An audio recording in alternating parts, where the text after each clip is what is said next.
Hello and welcome back to Demigod Debut. I'm Mal, lifelong Percy Jackson fan, Annabeth Chase defender, and still a Clarice apologist because I'm a girl's girl.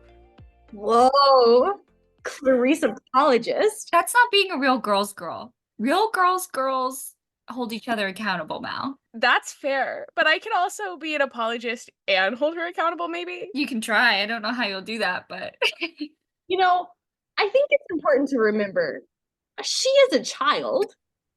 They're all children. Right, exactly. no. Children can be bad. Children can be bad. I mean, clearly the adult figures in her life are questionable at best.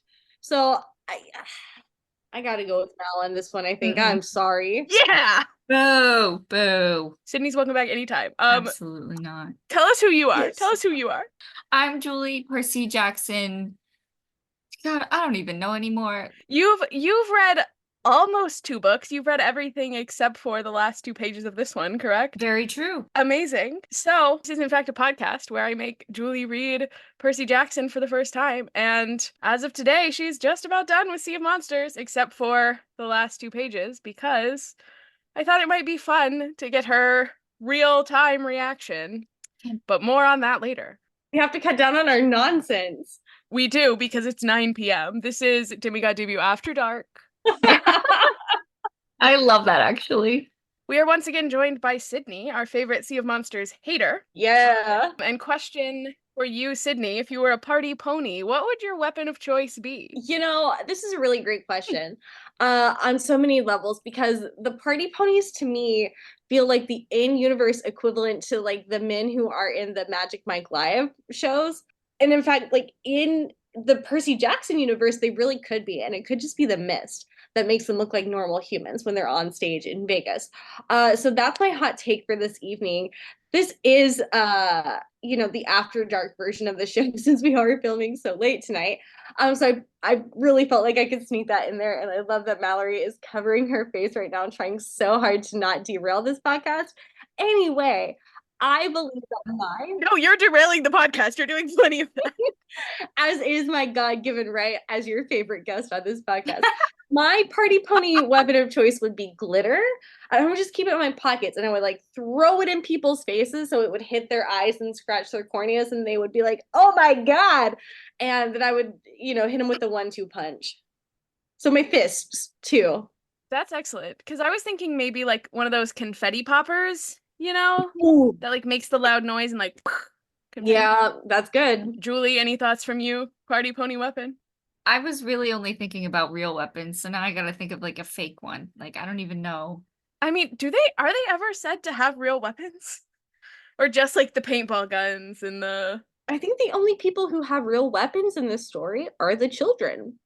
Circling back around to that. That's horrifying. I would be boring and use a paintball gun because I like guns.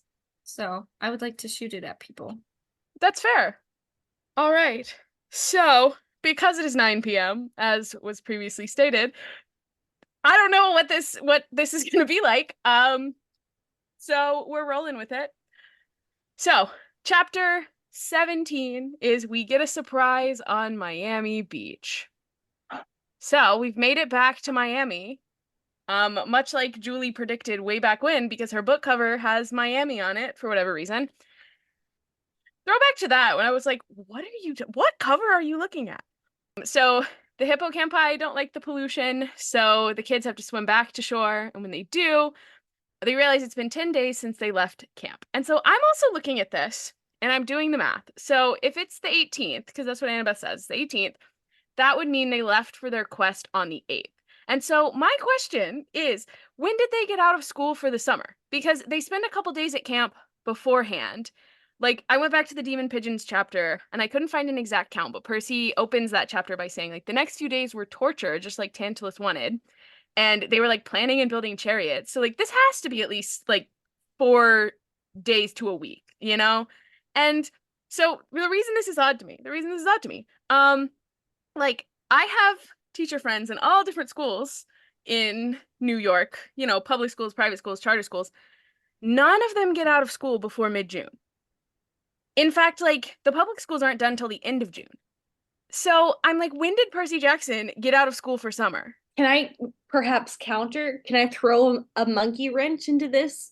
Sure. Okay, it doesn't make complete sense, but it is at least one explanation. What if he goes to one of those quirky year-round schools where he gets like 2 weeks off at a time because he's in school that like stays in session through the summer? But that also does not make sense because he wants to spend the entire summer at camp. I don't know. Yeah, well, those kinds of schools were big in like the 90s and early 2000s, right? But yeah, it wouldn't really make sense for going to camp. My explanation to this was probably that former Texas teacher Rick Riordan was like, "Oh, Texas schools get out at the end of May, so that's regular and normal." Yeah, I was about to say. Or maybe, things were different in New York in 2006. I didn't live here then, so Because of 9/11. I mean, this would have been like post No Child Left Behind, but pre Every Student Succeeds Act, if we're getting into like the federal education law of it all. So this was before instructional minutes in English and math had to be beefed.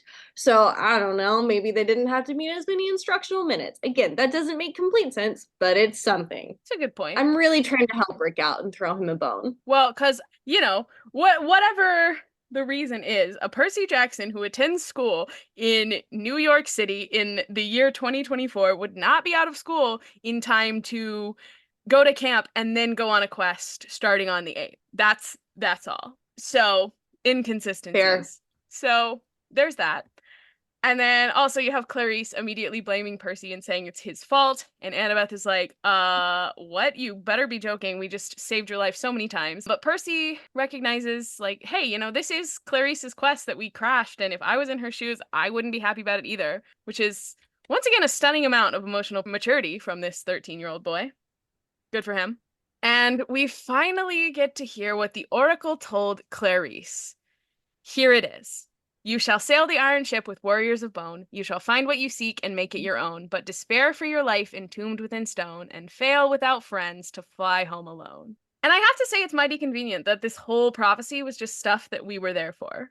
Like, surely Clarice got up to some other things when she was off by herself, but like, there's no mention of that in the prophecy. She's an NPC. If I were Clarice, I would be so mad. Like, it's finally about me, but it's not even about me. So, see, this is why I have to be a Clarice apologist, because she just, like, continues to be disrespected. And if I were her, I'd be mad too. Even Percy recognizes that Clarice has been done dirty and deserves a little bit of grace. Thank you. And listen, there is nothing scarier than 13-year-old girl emotions and rage. So it's right and just for her to act out about this because it's not really her fault. She can't control it. True. Can't believe what I'm hearing. This is unbelievable. Julie, you remember being 13? I was so mean to my mom when I was 13. I was mean to everybody in my life when I was 13. Oh my gosh. Like people from, my 13-year-old days will remind me of things that I did. Oh God. And I'm just like, dang, who was she? Who was she? Can I give you an example? Oh my God, it was terrible. Please. So a couple months ago, I went out with some friends who I've known since I was like 8 years old. And so we were chit-chatting, and then one of them goes, hey, do you remember that time we were in 7th grade when you looked at me and you asked me, what's a unibrow? And I told you, and then you said, oh, like the one you have on your face. Oh my God, were you a mean girl? Well, unintentionally, I didn't know any better. And then it turns out that gave her a complex about it for the rest of her life. Sydney. I didn't know any better. I didn't know any better. Oh my God. So I'm a Clarice apologist, but I'm not a Sydney apologist. Okay, but come on. As two people who know me at this stage in my life, like, could you believe I would ever say anything like that? No, that does not sound like you at all. See, I've gained a filter and I've gained empathy, you guys. Thank God for that. Anyway, so maybe I can relate to Clarice a little bit. That's wild. And I also had a 13-year-old boy nemesis. Oh my God, you are Clarice. Yeah, I might be. she's a daughter of Aries. I'm just an Aries. Like it's starting to connect together. Real. Starting to click. Okay, so book. I also like loser boys. Oh my god. Oh my god. No. Oh my god.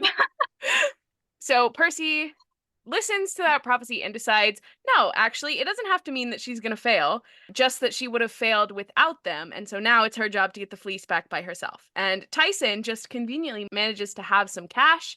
And so they send Clarice off to the airport to finish the quest.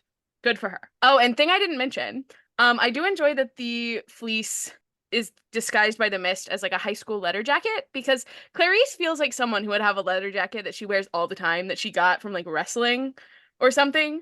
And so my question for both of you is, did y'all have letter jackets? Because my gut is telling me yes for Sydney, no for Julie, but I could be wrong. Julie, I'm gonna let you take this one first. Now, what the hell does that mean? Are you calling me a loser or something? Oh, so you did it. Because I didn't have a Letterman jacket? Is that what I'm hearing? No.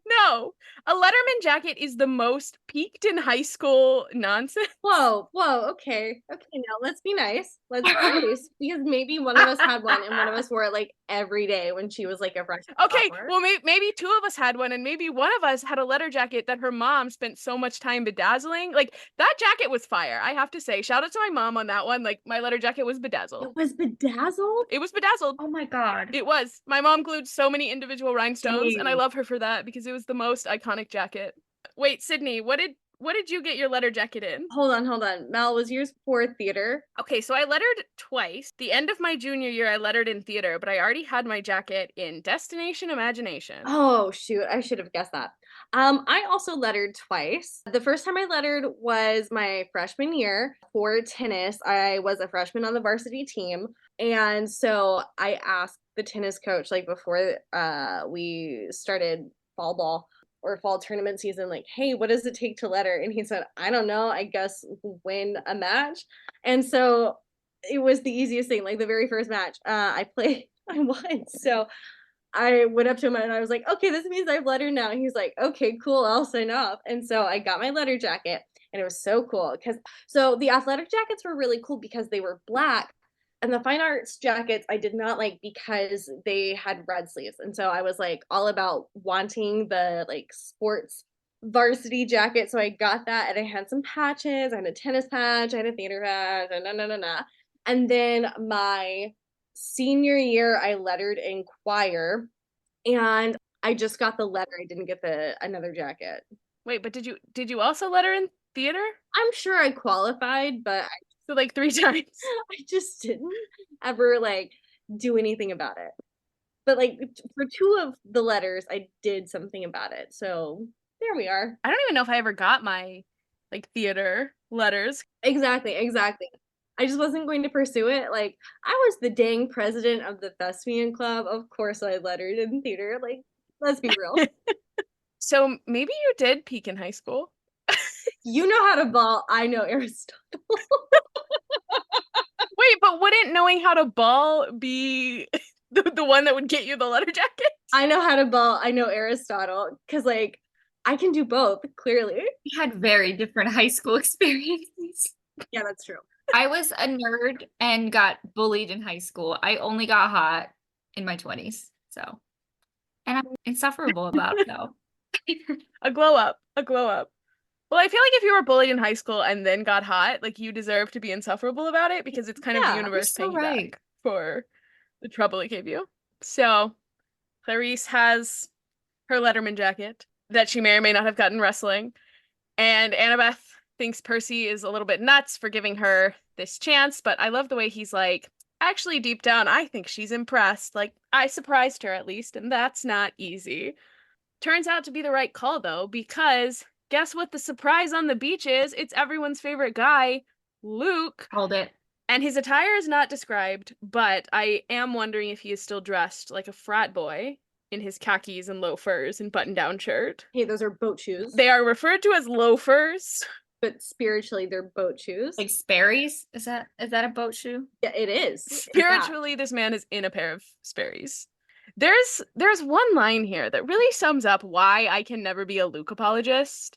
And actually, I have to hit this with like a huge asterisk because I will never be a book Luke apologist, but I fear that the show is going to get me there, and I'm not happy about it. But the way Luke tells Percy to tell Tyson to back down, or he'll have Aureus bash your friends' heads together, as if those two friends, meaning like Grover and Annabeth, were not his friends first. Like, Annabeth, literally your oldest surviving friend, and you're like disrespecting her in this way. Like, TLDR, the way Luke treats Annabeth has him like firmly on my shit list. I cannot apologize for this man. Electric chair. Exactly, thank you. I don't believe in the death penalty, but for book Luke, sorry. I agree. He's actually the worst. And then he does take them onto his ship, but very quickly realizes that they don't actually have the fleece, and in fact send it off with Clarice. And Luke does not take this well. He's swearing and yelling, and Percy even says he looks unhinged. So, typical white man behavior. And Percy, our number one on-the-fly strategist, thinks, let's get some info out of him, maybe, and gets Luke to start talking and like secretly does this whole iris message thing and gets to Mr. D at camp and gets Luke to admit to poisoning the tree and sharing that he wanted to use the fleece to speed up the process of healing Kronos. And Percy reveals that they had this audience. Mr. D says he's going to bring back Chiron and sends Tantalus back to the underworld just as he finally manages to get his hands on a cheeseburger.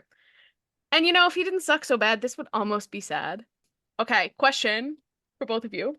If you could not eat, what food do you think you would like want the most? Like, what food do you think you would miss the most if you were not allowed to eat? I think bread and butter.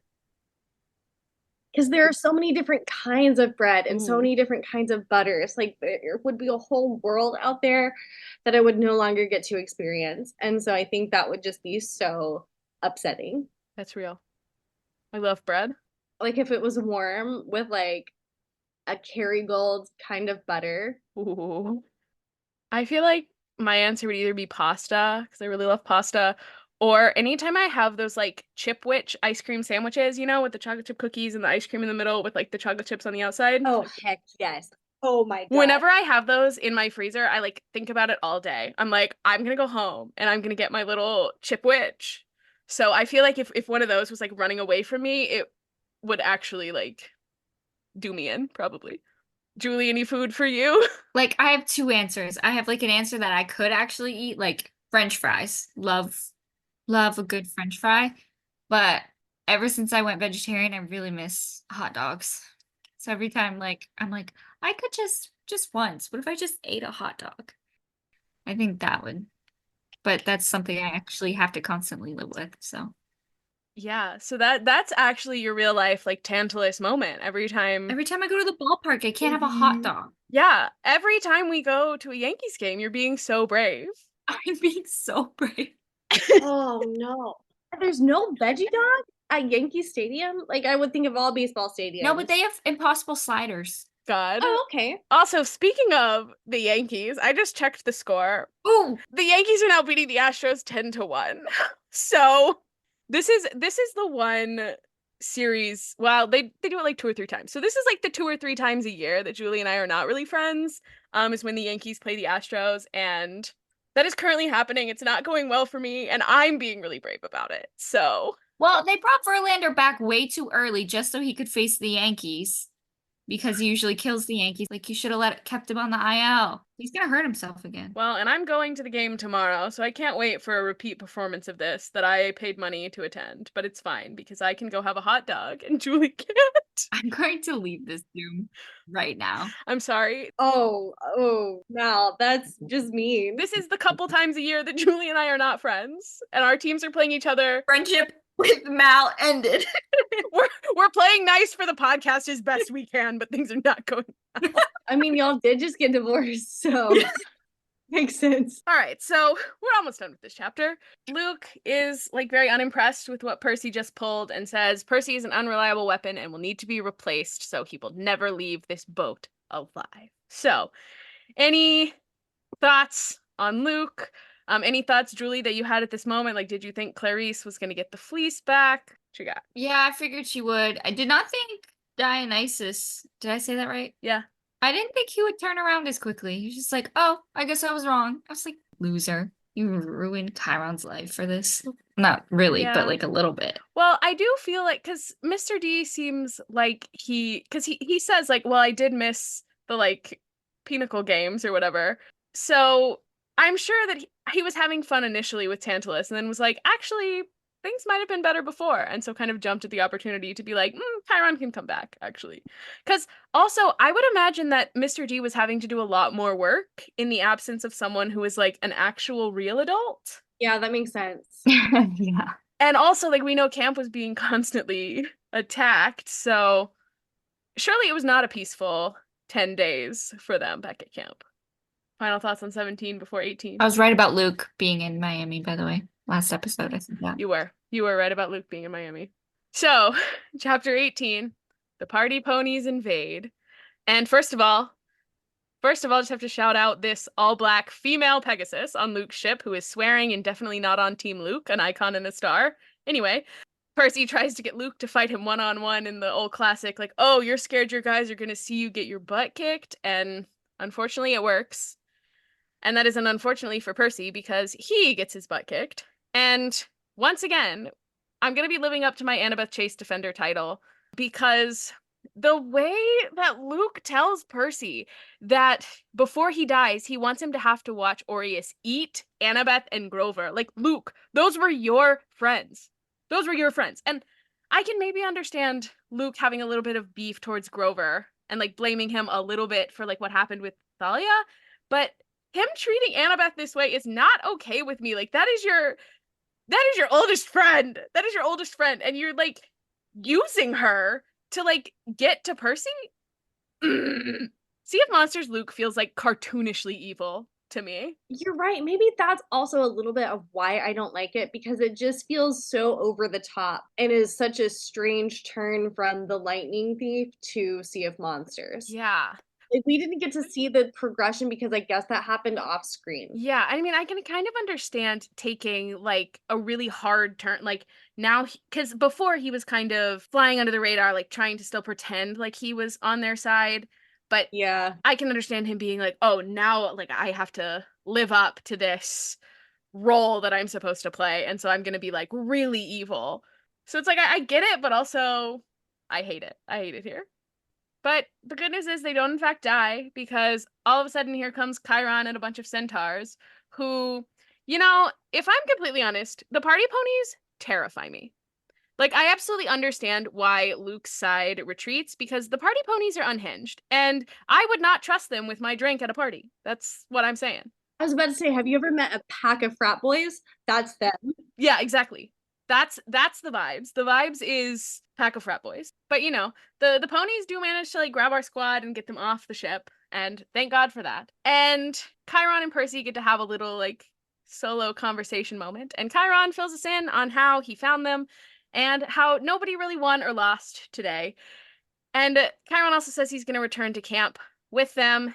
He also starts to talk to Percy about the prophecy, and Percy's immediately like, it's not Annabeth's fault. I made her tell me. Like, as if you can make Annabeth Chase do anything she doesn't want to do. Like, she wanted to tell you. And of course, Chiron's like, we can't be sure that the prophecy is about you, yada, yada, yada. But Percy connects this back to when he saw the Fates cut a string back in chapter 2 of The Lightning Thief and thinks, oh, that's foreshadowing like someone dying when I turn 16 in connection to this prophecy.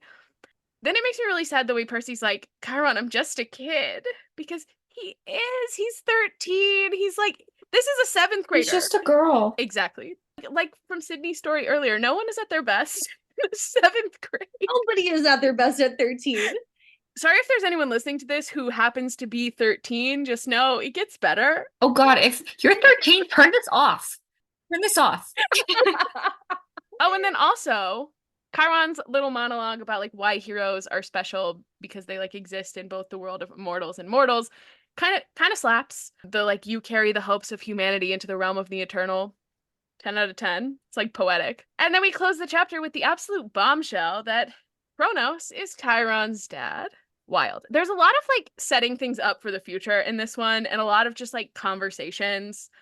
So I don't have that much. Any thoughts from you, Julie? I just When I read that line, like that Kronos was Chiron's dad, I just heard in like that, what is that one show? Maury? Or whatever. It's like, Kronos is the father. That's all I could think about. You are the father. So, chapter 19, our chariot race ends with a bang. So they get back to camp. Clarice is already there. She made it. Way to go. Camp has been attacked a bunch while they were away, but as soon as Clarice puts the fleece on the tree, they can feel that it's working. And Clarice gets all the glory for the quest. Good for her. And everyone else just kind of pretends Percy and Annabeth never left so that they don't have to be expelled from camp. And Clarice does let Percy know that she's still waiting for the right opportunity to pulverize him. And I'm choosing to read this as we're kind of frenemies now. Like, we don't like each other, probably never going to like each other, but we're kind of starting to respect each other. And I feel like that's a good vibe for them to have. Like, we're not friends, but also I respect you a little bit. Right. Not friends, but not enemies. There's like a begrudging sort of respect there. Oh, fine, I guess. Yeah. They also decide to continue the chariot races, and this time, as the universe intended, Percy and Annabeth team up, and while Percy is getting the horses ready, he gets a visit from Hermes and has to explain that, hey, I know you gave me all this help on this quest so that I would go and talk some sense into Luke, but I just kind of fought him instead. Percy tells Hermes that Luke feels abandoned by him, and Hermes is like, you've never felt abandoned by your own father, and so Percy has to kind of reflect on all the ways that he feels abandoned. And Hermes hits him with the hardest part of being a god is having to act indirectly most of the time. I don't have a whole lot of sympathy for the gods here because it's like, okay, you're breaking every other rule. Why are you not breaking this rule? Bit selective. Yeah, like you claim to care so much about your kids, yet interesting. But Percy does think about his dad, sending the hippocampi and giving him new sea powers, and most importantly, giving him Tyson. And then Hermes also gives Percy a delivery that turns out to be a letter from his dad. And Percy has very high hopes for this letter. He's like, maybe it's some kind of explanation or Poseidon saying he's proud of me. But instead, it just says, brace yourself. Cryptic ass shit is this? Like, come on. Yes, very cryptic. I'd be so mad. I'd be so mad if I was Percy. Like, my dad has the chance to speak to me directly. Like, anything could be in this letter. And then all he had cared to do was write 2 words. Right. Insane behavior. It feels like you could have hit him with like a good job on the quest, P.S., brace yourself, like something is coming. You didn't have... And yeah, so Percy's kind of like, why would he go to all this trouble to like send this letter that's 2 words long? But we don't have time to unpack all that because we have a chariot race to win. Julie, you've been waiting for what Tyson was tinkering with to be revealed. Yes! And so it turns out to be this wristwatch, and they have a cute little heart-to-heart in which Tyson says he knows Poseidon cared for him because he sent him Percy, and tears. I love them. I love Tyson so much. The baby brother of all time. And, none of these other teams in the chariot race had a chance. They javelin the Apollo guys. Percy uses the watch and it turns into a shield. And he manages to break Beckendorf's sword. They also do some creative redistributing of Greek fire and ultimately win the chariot race. So I count the chariot race as a fight scene, as in I skim read it like every single time that I read it. So if I missed any important details, sorry. So, yay, we won the race.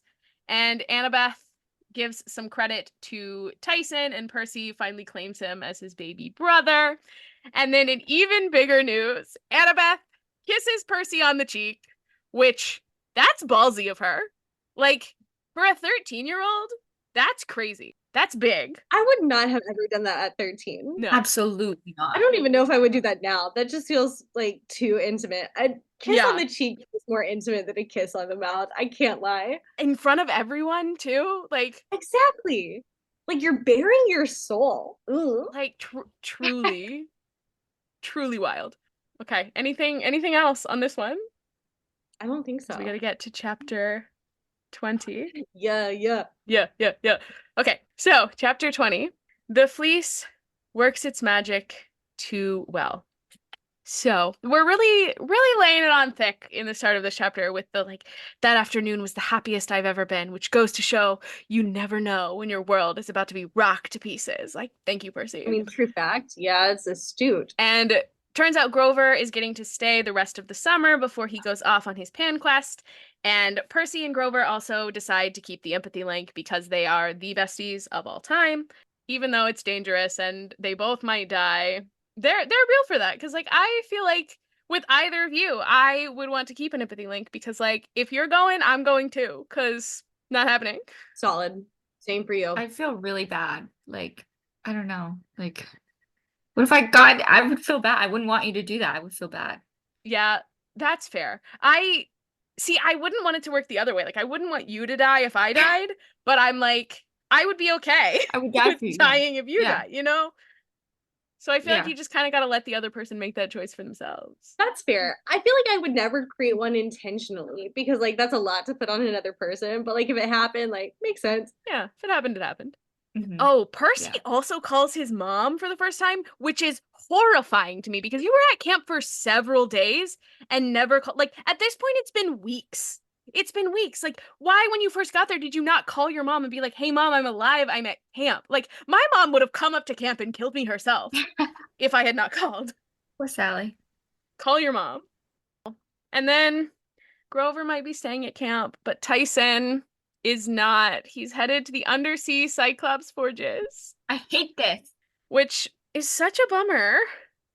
Like, I enjoy that he gets to have a job and he gets to go make weapons and things, but much like Percy, I'm gonna miss him. No bestie brother summer. Yeah, but Percy at least gets to have the shield that's full of all the pictures of their adventures, which is adorable.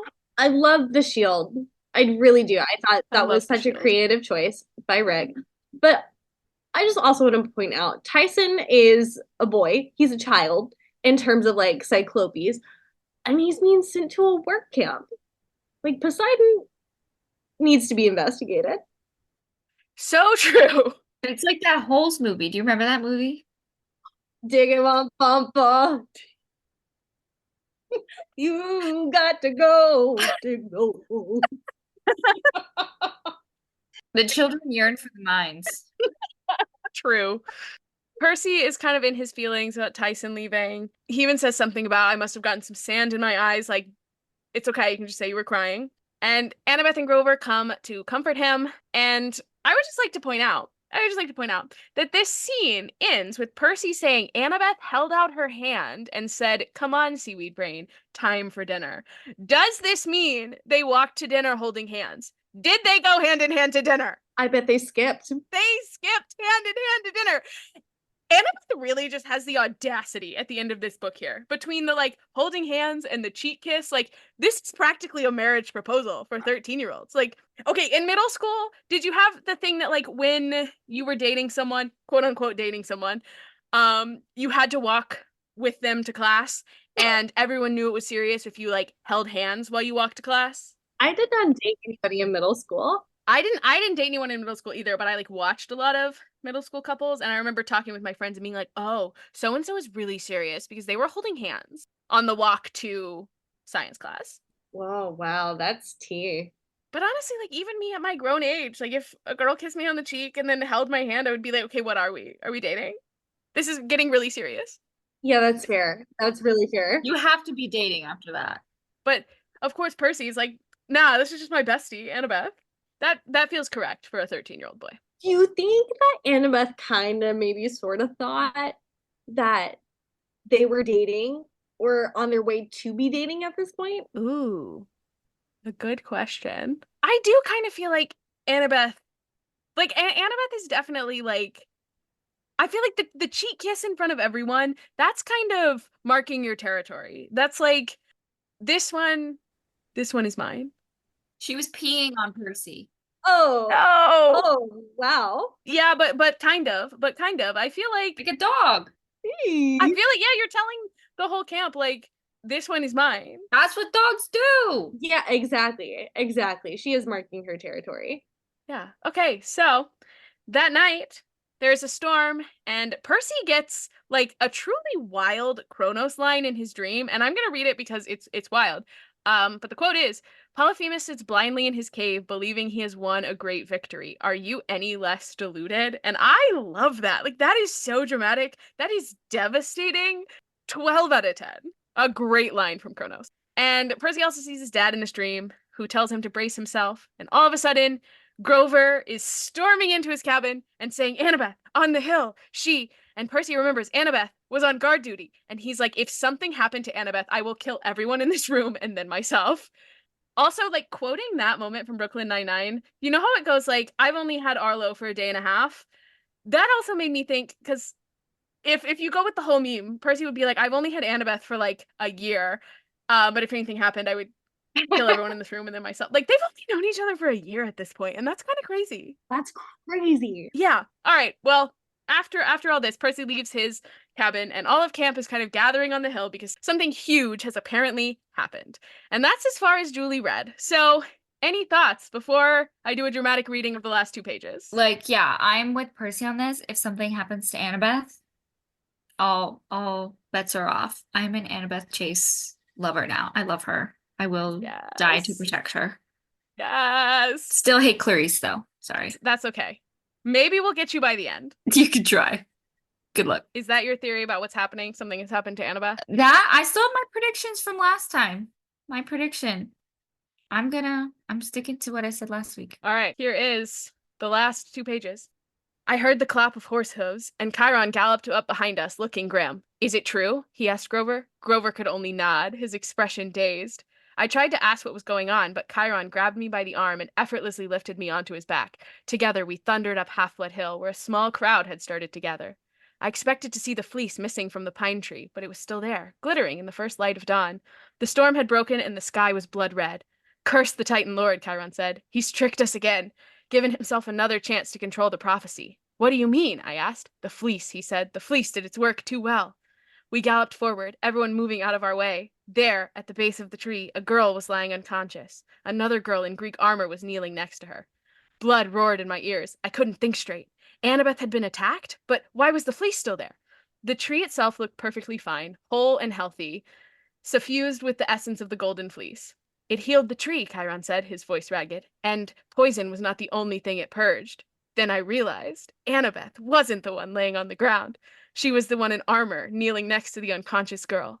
When Annabeth saw us, she ran to Chiron. She, just suddenly there. Her eyes were streaming with tears, but I still didn't understand. I was too freaked out to make sense of it all. I leaped off Chiron's back and ran toward the unconscious girl. Chiron said, Percy, wait! I knelt by her side. She had short black hair and freckles across her nose. She was built like a long-distance runner, lithe and strong, and she wore clothes that were somewhere between punk and goth. A black t-shirt, black tattered jeans, and a leather jacket with badges from a bunch of bands I'd never heard of. Recognize her now, Julie? Punk at you! It's Punk at you, Annabeth! She wasn't a camper. I didn't recognize her from any of the cabins, and yet I had the strangest feeling I'd seen her before. It's true, Grover said, panting from his run up the hill. I can't believe. Nobody else came close to the girl. I put my hand on her forehead. Her skin was cold, but my fingertips tingled as if they were burning. She needs nectar and ambrosia, I said. She was clearly a half-blood, whether she was a camper or not. I could sense that from just one touch. I didn't understand why everyone was acting so scared. I took her by the shoulders and lifted her into a sitting position, resting her head on my shoulder. Come on, I yelled to the others. What's wrong with you people? Let's get her to the big house. No one moved, not even Chiron. They were all too stunned. Then the girl took a shaky breath. She coughed and opened her eyes. Her irises were startlingly blue. Electric blue. The girl stared at me in bewilderment, shivering in wild eyes. I'm Percy, I said. You're safe now. Strangest dream. It's okay. Dying. No, I assured her. You're okay. What's your name? That's when I knew, even before she said it. The girl's blue eyes stared into mine, and I understood what the Golden Fleece quest had been about. The poisoning of the tree, everything. Kronos had done it to bring another chess piece into play, another chance to control the prophecy. Even Chiron, Annabeth, and Grover, who should have been celebrating this moment, were too shocked, thinking about what it might mean for the future. And I was holding someone who was destined to be my best friend or possibly my worst enemy. I am Thalia, the girl said, daughter of Zeus, and that's the end of the book. I called it! You did call it. And I have to say, I was waiting a long time for you to make that prediction. You calling me stupid? Is that what you're doing now? No, of course not. But one of the first things when Sydney and I had our little spoiler meeting the last time she was on the episode, one of the first things I said was, "Oh my gosh, I was really expecting her to like clock that was Thalia in the dream, but instead you were like, it's Annabeth, but she's punk." I don't remember things. I can see where the connection was made. And also because like maybe you weren't so engaged in the first book, you just didn't remember. But I was very surprised that you did not get the dream because beat for beat, you were able to predict everything in the Lightning Thief. You guys are making me feel like a moron right now. No, you're not a moron because we both read this as children and it stunned us. It was astounding. I'm sorry, I read adult books, you guys. Well, listen, you got there eventually last week. Like, I couldn't even be mad when last week you were like, "Oh, what if it like brings Thalia back as a person?" I was like, "There it is. I've been waiting for that." Also, just to rub it in, we just won. I know. It's fine. The Astros scored 2 more runs, so at least it wasn't 10-1. It was 10-3. Oh, that's so much better. Let me have this. Let me have my 2 meaningless consolation runs. Also, the way that Percy like can't even think straight about what's happening because he thinks something has happened to Annabeth.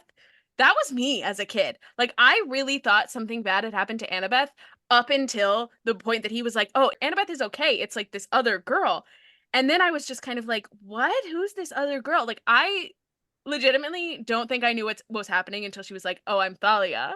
So, at least you got there quicker than childhood me. Well, I hope I would, honestly. Julie, any thoughts on what the next book might entail? I mean, I know that kind of got sprung on you because you hadn't read the last 2 pages, but Well, clearly now there's 2 options for that prophecy to come true. Either it's gonna be Percy or Thalia. Is Thalia gonna come between Perkabeth? Because I'm gonna call it Perkabeth, because that sounds better than Persabeth. I just have to ask you a question here. I'm so sorry to cut you off, but like what part of Thalia's description makes you think that she is a straight woman? She could be bi. First of all, bi erasure. Oh, okay. I guess Real. she could maybe yeah, I'm sorry. That's true. no, Sydney, you're real for that one. I just have to defend her. She's punk emo. That's She has attended many a warped tour. Thalia is a queer woman, 100% though. wait. What if Thalia comes between Perkabeth, but on the side of Annabeth? Like those 2 are an item. That Big brain thinking. there you go. Best friends to lovers. That is true. They do have history. I mean, and then it's a win either way because either you have Persabeth, best friends to lovers, or you have Annabeth and Thalia, best friends to lovers. Whoa, Exactly. so true. A win both ways. Okay, so Percy says that they're either going to be best friends or hate each other. What do you think is going to be the vibe? I think he's gonna get jealous of her bond with Annabeth and hate her. That's my guess. Can I make a confession at the end of the Sea of Monsters season? My confession is that I have grown to like this book, tolerate this book through the power of the podcast. It's still my least favorite, but I have a new appreciation for it. You're welcome for that. I enjoyed this one more, I think. I did too, honestly. I enjoyed talking about this one more. Okay, so as I was like looking at things for tonight, I found a list of themes for the book, and I'm going to read them out, and I want you to say if you agree with this being a theme of Sea of Monsters or disagree. Ooh, okay. Number 1, the power of friendship. Yes, I agree. I feel like that one's pretty easy. I mean, like it's a trio that becomes a Yeah. quartet, and they all have to learn how to get along and manage with one another. And Yeah, and the whole thing with like the empathy link. The empathy link is literally the power of friendship. the complicated nature of good versus evil. I feel like that's the theme of like that and the first book. Like, Yeah, I was gonna say I feel like that's more a theme of the series as a whole. Because I don't know that we've like the Luke evilness in this one feels very black and white. Like he's very cartoonishly evil in this one, so it I would doesn't. agree. But I mean, I guess you have the whole thing with Percy and being like, I don't know if I can kill Polyphemus because like he's a Cyclops just like Tyson. And it's like, so yeah, I guess. or him getting turned against, like in the prophecy. Like, can he be used as a weapon? Yeah. Exactly. So the person who wrote this article actually cites Percy understanding the points that Kronos is making, which I understand, which is also a struggle that Percy has previously gone through and likely will continue to go through over the course of the series. I would say you're right. It's more of like a macro theme than a micro theme. Okay. Family. Yeah. Because I mean, you've got the whole like brotherhood of Percy and Tyson and the complicated feelings that come with that. And I guess him and Luke are technically cousins. yeah. And Hermie's whole thing about families are messy, immortal families are eternally messy. And so you just kind of have to hope that you remember that you're family and keep the killing to a minimum. Like, yeah, I think family's a big theme, kind of once again throughout the series. And then finally, safe havens. That one, not so much. Ooh. I don't really think that was a big theme. Well, because I don't know, I was just kind of thinking in terms of like they very much see camp as a safe haven, and that's like being threatened. That was the line of thinking in the Yeah. article. Okay. It was more protecting what you perceive as being safe and the lengths you will go to do that. But again, I think also largely a theme of the series. Interesting. Good thoughts. Good thinking. Thank you. I have spent many hours thinking about this book, so I feel like that could be an understatement. I said many hours. Yeah, many feels like not quite a strong enough word. All right. Any other final thoughts on this book? I shared my big revelation. Yeah. Well, I mean, I kind of went into it being like, oh, this is kind of, universally considered the worst one. I think it's my least favorite. And then that kind of changed. Like I enjoyed it more than I think I ever have. And I think it's been the like getting to apply adult thinking to Sea of Monsters, which is fun. And Julie, you liked this one more than the first one. I did. I like action scenes. Yeah, there's a lot of action in this one. It also moves pretty quick. Yeah. Yeah, and it also I feel like The Lightning Thief can be read as like a standalone, and then there's some stuff that like in making it a series, you have to kind of not necessarily retcon, but I do think like Rick Riordan wrote himself into some corners with the first book that he then had to kind of grapple with when he made it a series. Like he didn't have the whole thing thought out, but that's just me. Well, book 3 is called The Titan's Curse. Any predictions about that one? It's gonna be about that prophecy. The whole How old is Percy in this? Percy is 13. Okay, and how old is Thalia? We don't currently know. But you know, I sure do. and you're not gonna say. And you could know too if you read the third book. I will. Okay, I'll say this. Thalia was 12 when she was turned into a tree. So that's what you're getting from me. Okay, I also have the first 2 chapter titles. Why didn't you give these to me before so I could do predictions, Mal? I You're gonna should make me have. do it on the spot, and I'm gonna sound like a moron. I'm sorry. I'm sorry. I'm refusing to play this game. Oh no! It is kind of hard to make predictions about the start of the book because like you don't know like how much time has passed between this one and the next one. Like what are we walking in on? So, the first one is my rescue operation goes very wrong. Maybe he has to rescue Grover or something. Grover gets himself into trouble a lot. Is he gonna find Pan? I really want him to. That feels like an endgame thing, though. I really want him to find Pan as well. Then the second chapter, the vice principal gets a missile launcher. So he's back at school, I guess. Oh my God, this reminds me, actually, okay, side note.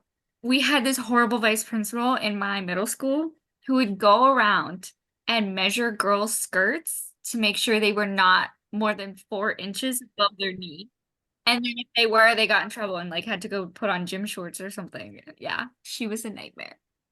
But she sounds like she would be one of those principals to have a missile launcher. Okay, so rescue operation, might have to rescue Grover. Vice principal who measures skirts gets a weapon. Fantastic. Well, you are once again going to be taking your contractually obligated adult book time. Yes. Joan Didion is my homegirl. I love her. And she has so many things to teach me. So that's what I'm reading right now. I am excited to hear about that book when we get together for Memorial Day. I'm so excited. Sometime during that weekend, we have to watch the Percy Jackson movie, and record some thoughts. Very excited to ruin your life with that. I'm so excited. And then after that, and after I read the book that you have recommended to me, we will be back with The Titan's Curse. So Titan's Curse coming in June. Very exciting. Oh my God, June. Where is this year gone? You've spent so much of this year making a Percy Jackson podcast. I cannot believe that. My year in review is gonna be half Percy Jackson. And I love that for you, actually. We're having a hot girl summer this summer, so. Hot girl Titan's Curse summer. All right. Well, it was lovely to chat with you both for a Demigod debut after dark. We should all probably go to bed. Yes. Love you both.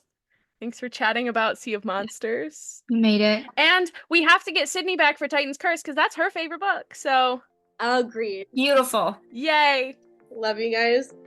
So fun. And I'm proud of us for sticking to a schedule. Peace out. Love you, besties. Bye. Bye. Peace out. Hi, Julie may be taking a break, but fear not, I have a couple of episodes about the musical coming up before Julie returns at the end of May for the Lightning Thief movie and then The Titan's Curse. You can also find us in the meantime on Instagram, TikTok, and Twitter at DemigodDebutPod. See you next time. Bye!